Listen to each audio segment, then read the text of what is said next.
ఒక కథలో ఒక సింహం, పులి మంచి మిత్రులుగా ఉంటారు. కొన్ని రోజులకి వారి మధ్యలో చిన్న విషయం మీద గొడవ జరిగి ఒకరికొకరు దూరమైపోతారు. చాలా సంవత్సరాల తర్వాత సింహం తన కుటుంబంతో వెళ్తుంటే కుక్కల గుంపు దాడి చేస్తుంది. అది తెలుసుకున్న పులి గర్జించి మీద పడి కుక్కల్ని చీల్చిపడేసి సింహం కుటుంబాన్ని కాపాడి అక్కడ్నుంచి వెళ్లిపోతాడు. ఆ తర్వాత ఆ సింహం పిల్ల, నాన్న, ఆ పులి ఎవరు అని అడిగితే, వాడు నా మిత్రుడు బుజ్జి, మా ఇద్దరి మధ్యలో గొడవ జరిగి మాటల్లేవు అని అంటాడు. గొడవ జరిగింది కదా, మరి ఎందుకు మనల్ని పులి రక్షించాడు అని అడుగుతాడు. మా మధ్యలో గొడవలు ఉన్నా, దూరాలు పెరిగినా మా స్నేహం కుక్కలకు లాభపడేంత బలహీనంగా మాత్రం లేదు నాన్న.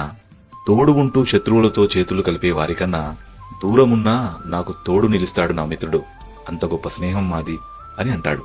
నీతి ఏంటంటే, మంచి స్నేహం, చెడు స్నేహం అని పిలవంది స్నేహాన్ని మాత్రమే. స్నేహితుడంటే నువ్వు ఏడుస్తున్నా వాడు నవ్వుతాడు. నువ్వు అడిగింది ఇవ్వను పోబే అని తిట్టి అవమానిస్తాడు. నువ్వు తప్పు చేసి వేరోడితో గొడవపడ్డా నీవైపే నిలబడతాడు. అమ్మ తర్వాత నీ ఎంకిలి తినేది వాడే, నాన్న తర్వాత నిన్ను దెబ్బలు కొట్టేది వాడే. అర్ధరాత్రైనా వాడికి పట్టపగలే. ₹1 లేకపోయినా నువ్వు వాడికి కోటీశ్వరుడివే. నువ్వు ఎదుగుతావని ముందుగా నమ్మేది వాడే. నువ్వు ఎదిగి ఎక్కడున్నా బాగుండాలని కోరుకునేది వాడే.